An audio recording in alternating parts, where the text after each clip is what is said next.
Xavi qui annonce son départ au milieu de la saison alors qu'il venait de prolonger pour quelques saisons de plus. C'est un peu bizarre, non? Je vous explique. Déjà, depuis l'arrivée de Xavi, Barcelone était en crise. Crise économique, problème avec des joueurs, donc là, c'était le chaos. Donc Xavi, comme ancien joueur du Barça, on voyait en lui quelqu'un qui pouvait ramener la vie dans cette équipe-là, de nous faire revivre un beau Barça. Donc Xavi a fait du bon boulot au tout début, donc avec une équipe de quelques joueurs, Aubameyang, Adama Traoré, ils ont fait du bon boulot et là, est qualifié pour la Ligue des Champions et la saison prochaine, champion du championnat d'Espagne avec la meilleure défense et aussi remporter la Supercoupe sur le Real Madrid. C'était vraiment beau. Donc là, après tout cela, ça continue, le problème, la crise continuait, sauf que ce n'était pas à vue d'œil, parce que Barcelone, économiquement, ce n'était pas du tout ça. Donc, il y a des joueurs qui sont arrivés, Lewandowski, et après Gundogan, il y a des joueurs qui commencent à monter en puissance, Gavi et tout ça. Barça avait tout pour faire une très bonne saison 2023-2024. Sauf qu'en cours de route, les choses se compliquent. Là, on ne peut pas jeter la faute à Xavi. Xavi n'est même pas fautif à 50% de ce qui se passe au Barça aujourd'hui. Il y a la crise financière, il y a d'autres crises au Barça et la Porta aussi avec l'affaire Messi et tout ça. Donc il y a des choses. Sauf que ce n'est pas à vue d'œil. Le sacrifice de Xavi, c'est par amour pour le club. Déjà, il se pointe du doigt de dire que je suis fautif. Mais c'est pour calmer les choses. La pression était trop haute de dire que tout le temps, et Xavi, c'est le fautif, Xavi, c'est le fautif. Là, il écarte tout ça, fait baisser la pression pour mettre la pression sur les joueurs parce que là, les joueurs vont devoir offrir à Xavi une bonne sortie. Xavi est une légende du Barça. Xavi n'est pas un entraîneur aussi minable, sauf qu'il n'a pas eu des bons résultats à cause de certains joueurs aussi. Il faut voir que Lewandowski ne marque pas autant de buts. Il faut voir que Joao Félix, qu'ils ont en prêt et dans cette équipe-là, n'est pas un joueur sur la continuité qui va te offrir de belles performances tout le temps. Il y a Rafinha, c'est pas un joueur qui est aussi brillant sur le terrain pour apporter des choses offensivement. C'est Lamine Yamal qui remplace Rafinha, ok? Donc, comment va faire Xavi au retour de Rafinha? Il va mettre Lamine Yamal sur le banc, un joueur qui est aussi bon, qui apporte aussi de belles choses en attaque. C'est compliqué. Aussi, il y a d'autres joueurs. Il y a Pedri qui n'a pas le même niveau, qui n'a pas le rythme. De Jong joue bien, mais sauf qu'il y a tellement de déséquilibre dans cette équipe-là que ça ne peut pas marcher. Parce qu'en défense centrale, Araujo est aussi faible, est très faible. Koundé, ça ne va pas. Dans les cages, il y a Iñaki Peña, que ce n'est pas un très bon gardien. Donc, il n'y a pas d'équilibre au Barça. À un moment, on peut trouver un Lamine Yamal qui est très bon, et de l'autre côté, João Félix qui ne sert à rien. Un Ferran Torres qui sort un triplé, et l'autre jour, ça ne va pas. Donc, ça ne maintient pas la route. Sauf que Xavi décide de se sacrifier pour faire comprendre aux joueurs, pour envoyer un message très clair que moi, je me sacrifie pour cette équipe-là. Et maintenant, c'est votre tour de vous sacrifier pour cette équipe-là. Parce que moi, j'ai donné mon âme. J'ai fait tout ce que j'ai pu. Et là, je vous vois sur le terrain et déconcentré, les joueurs qui ne sont pas vraiment alignés sur le terrain, le Barça ne produit aucun football. C'est pas que Xavi.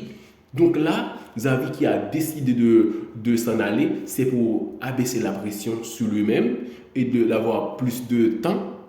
Donc, parce que voir un peu plus clair sous l'eau, on ne voit rien. Parce que Xavi est sous l'eau. Ça dépasse tout ce qu'il peut faire en tant qu'entraîneur. Donc là, avec cette décision de partir, il fait baisser un peu la tension et l'augmenter du côté des joueurs. Parce que ce n'est pas juste.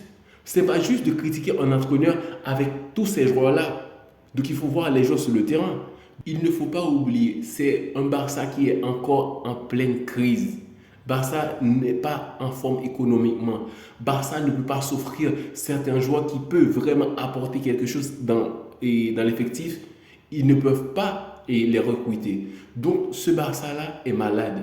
Barça et Xavi a donné des opportunités à des joueurs comme Lamine Yamal, comme l'arrière central, Baldé, tous ces joueurs-là. C'est sur Xavi qu'ils ont commencé à produire et à être titulaires, à montrer leur talent. Un joueur comme Gavi, le premier à a réagi après la démission de Xavi.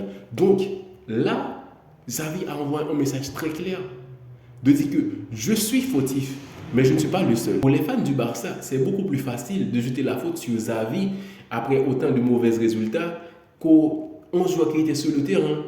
Parce que 11 joueurs coupables, ça voudrait dire et que ces joueurs sont minables. Sauf que eux aussi sont coupables. Mais comme c'est beaucoup de joueurs, c'est qu'un entraîneur et ces joueurs-là sont des joueurs professionnels, des joueurs qui ont fait leurs preuves ailleurs. Donc, on jette la faute sur Xavi. Sauf que ce n'est pas le cas.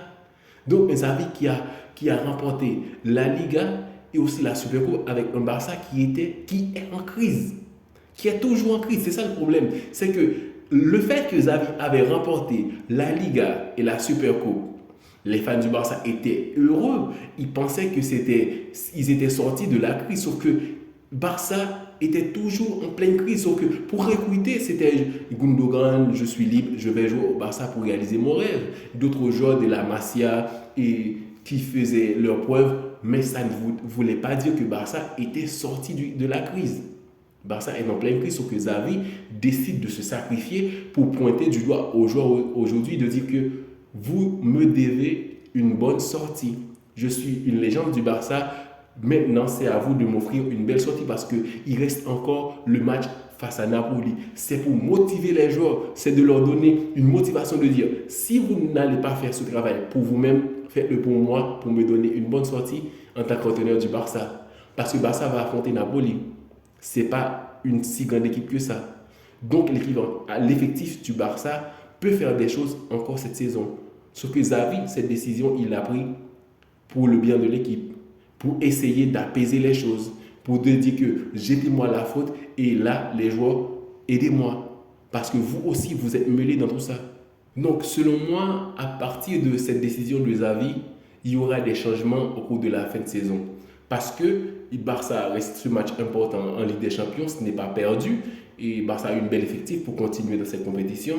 Et aussi en Liga pour enchaîner des victoires, pour essayer de mettre l'équilibre. Parce que Barça ne peut pas mourir comme ça. Et il y a des joueurs aussi qui doivent faire leur preuve pour cette saison. Lewandowski et d'autres joueurs qu'on attendait beaucoup plus d'eux qui ne montrent rien du tout dans cette saison. Donc, on verra bien parce que cette décision est cruciale pour la carrière de Xavi et il l'a fait par amour pour Barça et aux Barcelonais.